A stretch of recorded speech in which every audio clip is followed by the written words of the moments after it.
গাজীপুরাকে তারেক সাহেবকে হারিয়ে দিতে চেয়েছে, তারা গাজীপুরাকে খালেদা জিয়াকে হারিয়ে দিতে চেয়েছে, তারা গাজীপুরাকে বিএনপির পরিবারকে হারিয়ে দিতে চেয়েছে। তাদের বিরুদ্ধে যদি কথা না বলি তাহলে তো আমি বড় মির্জাফর হয়ে যাই। এটা কোনদিনই এই ভূমিকায় অবতীর্ণ হতে পারি না। মৃত্যুর মুখোমুখি হয়েছি বহুবার।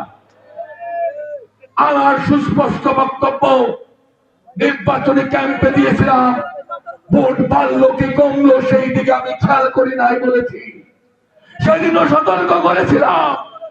এখনো পর্যন্ত সময় আছে, তারেক সাহেবকে প্রধানমন্ত্রী বানানোর পথে বাধা হয়ে দাঁড়াবেন না। এত বড় অপরাধ আমাদের কমিটি বিক্রি করেছে, আমরা কিছু বলি নাই। আমাকে আপনাকে হুমায়ুন ভাইকে জেলা বিএনপি থেকে বাদ দিয়েছে, কিছু বলি নাই। আমার অথেন্টিক ব্রাজিলিয়ান কফি হালাল সাহেবকে টিভি দিয়ে তুলে নিয়ে গিয়েছেন, কিছু বলি নাই। পারভেজ আহমেদকে জেলে পুরেছেন, আমরা কিছু বলি নাই। 82 দলের মধ্যে 70 দল আওয়ামী লীগ দিয়ে কমিটি সাজিয়েছেন, কিছু বলি নাই। তাই বলে তারেক সাহেবকে প্রধানমন্ত্রী হতে দিবেন না, এটা তো আমরা মেনে নিতে পারি না। ওই 45 বছর আমরা আমাদের নেতা তানভীর সিদ্দিকীকে ভোট দিয়েছি, ওটা দানের শীষের শীষ, ওই কেন্দ্রটা দানের শীষের ওইখানে আপনি বিরোধী পক্ষকে প্রথম হতে দিয়েন না। তাকে একটা বার মুখ খোলাতে পারি নাই। কিভাবে সেইখানে প্রতিপক্ষ প্রথম হলো, আমি আর সুস্পষ্ট জবাব চাই।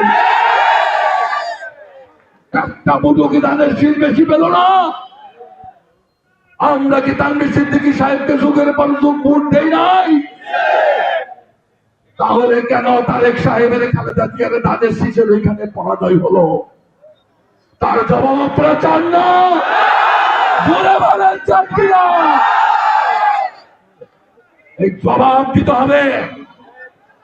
এই জবাব তারা রাজপথে কোনো সমাধান হবে না, আলোচনার টেবিলেও সমাধান হবে না।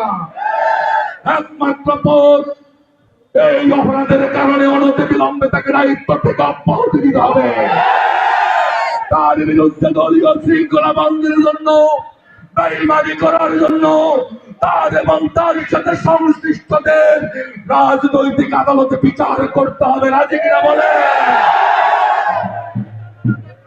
এই দাবিতে কালিয়াকুর কোনাবাড়ি বাসন সোচ্চার হয়েছে।